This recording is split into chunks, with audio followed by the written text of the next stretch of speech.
Assalamualaikum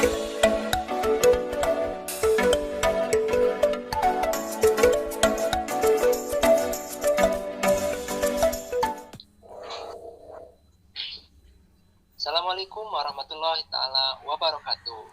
Kembali lagi bersama kami di Talkshow Baprin. Banyak persoalan insan. Oke teman-teman, pada episode kali ini tema yang saya angkat yaitu tema cinta bertepuk sebelah tangan. Saya Ginan Giasun Mustagisin selaku host, tidak sendirian. Saya bersama dua rekan saya, para pakar cinta, yakni Saudari Fahmina. Assalamualaikum Saudari Fahmina. Halo semuanya. Oke, dan juga ada Saudara Mahadika Diopani. Assalamualaikum Mahadika Diopani. Waalaikumsalam. Halo semua.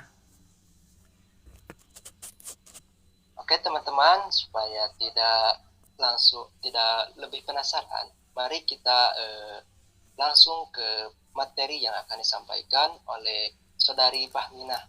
Oleh karena itu, Saudari Fahmina, saya persilahkan. Terima kasih kepada moderator yang telah memberikan saya peluang untuk menyampaikan tersebut. Baiklah, di sini saya akan menjelaskan judul yang sangat ironis, yaitu ketika cinta ditolak. Nah, ada berbagai macam ekspresi manusia ketika cintanya ditolak. Ada yang bisa menerimanya dengan ikhlas, ada juga yang tidak bisa menerimanya. Bahkan seringkali beliau merasa dendam dan melakukan hal-hal di luar syariat. Misalnya dengan menggunakan sihir yang berlandaskan dengan memakai pelet ya, seperti itu. Nah, sebenarnya apa sih yang harus kita lakukan ketika kita mencintai seorang? Nah, dalam Islam itu sebenarnya ada yang dinamakan dengan tawasul.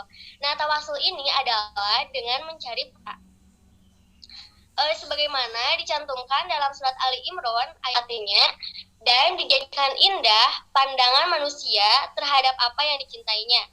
Misalnya nih, salah satunya adalah wanita, harta benda, dan kesenangan dunia lainnya.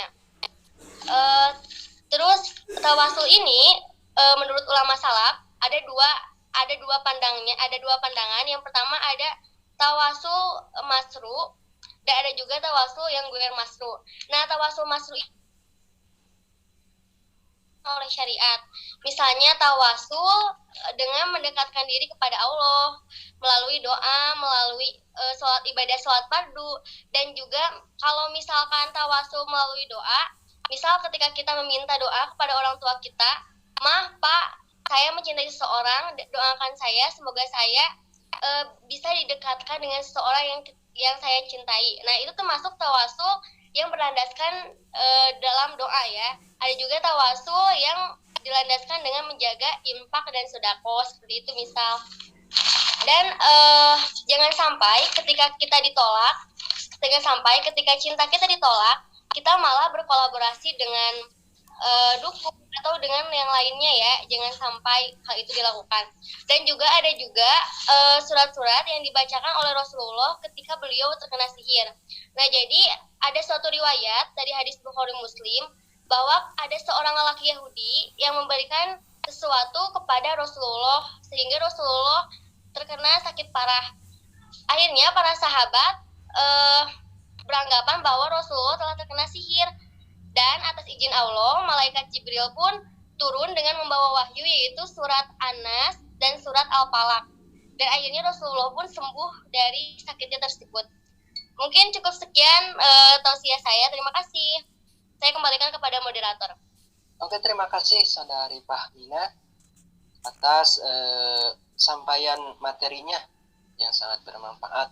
Jadi begitu teman-teman, pelet itu dilarang oleh agama. Lebih baik bertawasul. Ada beberapa tawasul yang tadi sudah disebutkan oleh Saudari Fahmina. Oke, selanjutnya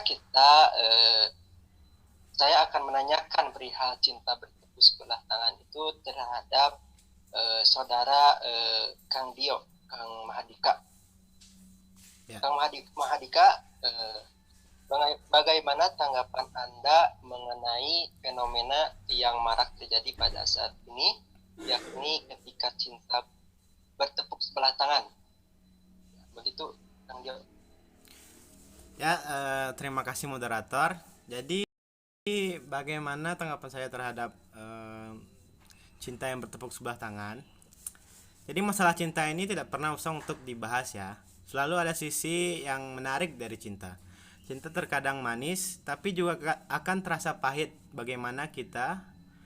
Tergantung bagaimana kita mengelolanya. Tidak semua yang kita inginkan di dunia ini bisa terwujud, termasuk dalam persoalan asmara. Terkadang orang yang kita cintai tidak membalas cintanya kepada kita. Tapi tenang saja, tidak perlu merasa khawatir, karena bukan hanya kita yang manusia biasa, termasuk dengan manusia yang paling sempurna yang pernah diturunkan di dunia, yakni baginda Rasulullah SAW, juga pernah ditolak cintanya. Ia bahkan ditolak sampai 2 kali. Dan penolakan pertama yakni oleh pamannya sendiri, yakni Abu Talib.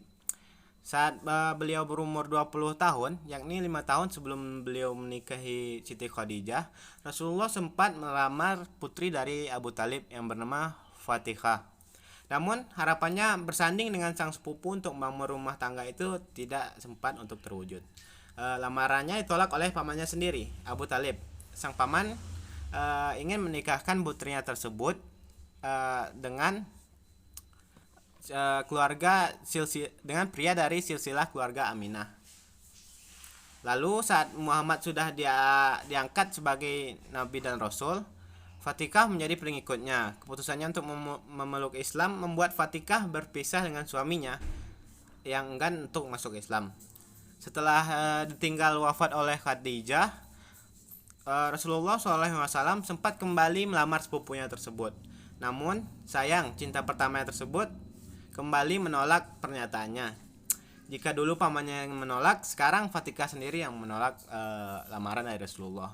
Jadi intinya kita tidak perlu merasa insecure, kita tidak perlu merasa sedih, tidak perlu merasa khawatir akan jodoh yang telah ditentukan, karena semuanya telah Allah catat di lauhul mahfuz. Jadi yang perlu kita lakukan hanyalah berdoa dan bertawakal serta terus berusaha agar nantinya akan diberikan hal yang terbaik oleh Allah untuk kedepannya. Ya, sekian. Oke, terima kasih Saudara Mahadika. Jadi begitu teman-teman, jangan merasa kecil hati, sedih apabila merasakan ditolak cinta. Seorang Rasul pun orangnya mulia, beliau pun pernah merasakan hal seperti itu. Oke, selanjutnya saya akan menanyakan lagi kepada Saudara Mahadika, apa efek dari cinta ditolak itu dan bagaimana cara mengatasi perasaan kecewa setelah cinta ditolak? Begitu Mahadika, Saudara Mahadika. Ya, terima kasih moderator. Jadi cinta itu kan semu di antara manusia. Cinta yang didefinisikan sebagai amalan hati yang tampak pada amal lahiriah. Apabila cinta tersebut sesuai dengan apa yang diridhoi Allah, maka ia akan menjadi ibadah. Namun kebalikannya, jika cinta itu tidak sesuai dengan ridhonya Allah, maka akan menjadi kerugian bagi diri sendiri maupun bagi orang lain. Sebagaimana cinta semu di antara manusia yang bisa membuat orang jatuh ke dalam jurang penderitaan lahir maupun batin gara-gara cinta ditolak ya. Derita lahir contohnya adalah depresi ataupun kita merasa stres gitu. Sedangkan derita batin adalah hati menjadi keruh karena sudah dicemari penyakit dan hatinya pun kering karena jauh dari kerinduan terhadap Allah Subhanahu wa taala. Cinta yang tidak baik dan salah di antara manusia serta tanpa diimbangi dengan cinta kepadanya memang hanya akan menyebabkan penyakit. Orang yang terserang penyakit ini disebut dengan penyakit al-isyaq. Mereka akan berbuat apa saja demi cintanya dapat terima oleh orang yang dicintai. Hati dan pikiran orang yang terserang oleh cinta pun akan semakin tidak karuan. Pikirannya kotor, sering muncul ide-ide kotor yang hadir dalam pikirannya yang menodai usaha manusia dalam mengejar cintanya pada seseorang. Oleh karena itu dapat dikatakan bahwa penyakit al-isyak ini agaknya sering menimpa orang yang hatinya kosong ya, dan rasa cintanya kepada Allah sangatlah kurang. Terlihat dari pikiran-pikiran seorang yang sedang kasmaran menjadi buta dan jauh dari Allah Subhanahu wa taala. Berkata ulama salaf bahwa penyakit cinta adalah getaran hati yang kosong dari segala sesuatu selain apa yang dicintai dan dipujanya. Jadi mahabbah al-syak ini akan menjadi penyakit hati apabila seseorang yang dicintai tak menerimanya karena adanya penghalang seperti perbedaan kepentingan, adanya celah akhlak serta rupa sehingga menimbulkan salah satu insan pergi meninggalkan seseorang yang awalnya ia suka. Hilangnya atau kepergian orang dicintai membuat dorongan penyakit al-isyak semakin besar. Maka dari itu perlu adanya terapi dan cara agar mengatasi hal ini. Penyakit ini mampu membuat jiwa dan raga seseorang sakit seluruhnya. Jadi setiap individu wajar jika merasa sedih, sakit, kecewa, dan belum bisa menerima keadaan dan lain sebagainya. Semua orang pasti mengalami hal ini. Ini adalah suatu yang normal dan tidak perlu dipermasalahkan. Yang menjadi masalah adalah reaction setelah hal tersebut. Ada yang kemudian bisa berdiri kembali dengan cepat, namun ada juga orang yang bersedih dan tenggelam dalam kesedihan yang berlarut-larut. Benar, karena manusia itu kan berbeda-beda. Jadi jangan salah jika keduanya karena menunjukkan reaksi yang berbeda-beda. Ditolak memang menyakitkan dan berefek buruk pada kepercayaan diri kita. Lalu apa yang harus kita lakukan untuk mengatasi dan menangkali momen ini? Satu-satunya yang harus kita lakukan adalah untuk terus mencintai diri sendiri.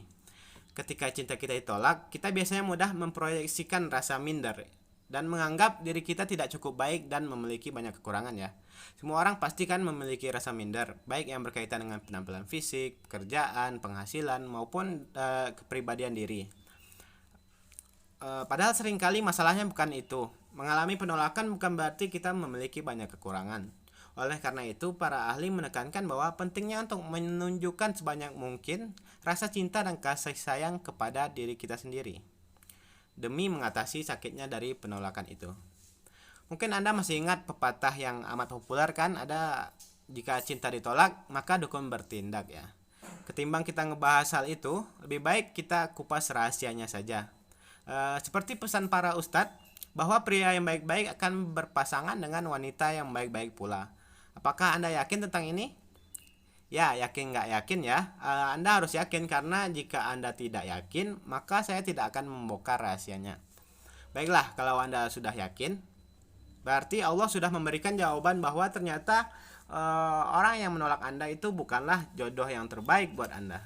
Dan bersyukurlah karena Allah telah memilihkan yang terbaik buat Anda, asal Anda selalu sabar dan ikhlas untuk menerima keadaan dan menerima dari penolakan tersebut. Jika satu jalan tertutup, yakinlah kepada Allah bahwa Dia pasti akan membuka jalan-jalan yang lain yang lebih baik dibandingkan jalan tersebut. Allah tidak akan membiarkan hambanya yang kuat dan terus berusaha jatuh tersungkur di jalanan terjal sendirian. Sebagaimana firman-Nya, la yukallifullahu nafsan illa wus'aha. Jadi artinya tidak akan Allah memberikan cobaan kepada seorang hamba kecuali sesuai dengan kesanggupan hambanya tersebut. Sebagai kesimpulan, jika cinta Anda belum direstui, yakinlah bahwa Allah pasti akan memberikan yang lebih baik ke depannya, dan yakinlah bahwa semua akan indah pada waktunya. Baiklah, mungkin cukup sekian dari saya kembalikan kepada moderator. Oke, terima kasih Saudara Dio atas jawabannya yang sangat begitu bagus dan sangat begitu bermanfaat bagi kita semua. Jadi begitu teman-teman, jika kita mengalami cinta ditolak, berarti yang menolak kita itu bukan yang terbaik untuk kita, melainkan yang buruk mungkin. Oke, alhamdulillah kita semua sudah sampai pada akhir. Jadi kesimpulannya, masalah cinta tidak pernah usang untuk dibahas. Selalu ada sisi menarik dari cinta. Cinta terkadang manis, tapi juga akan terasa pahit, tergantung bagaimana kita mengelola cinta tersebut. Tapi harus ingat juga dan semua yang kita inginkan bisa terwujud, termasuk dalam kesukaan asmara. Terkadang kita tak menginginkan yang kepada para moderator, kepada para narasumber yang sudah meluangkan waktu dan sudah menyampaikan materi yang sangat bermanfaat. Sekian dari kami, mohon maaf atas segala kekurangannya. Assalamualaikum warahmatullahi taala wabarakatuh.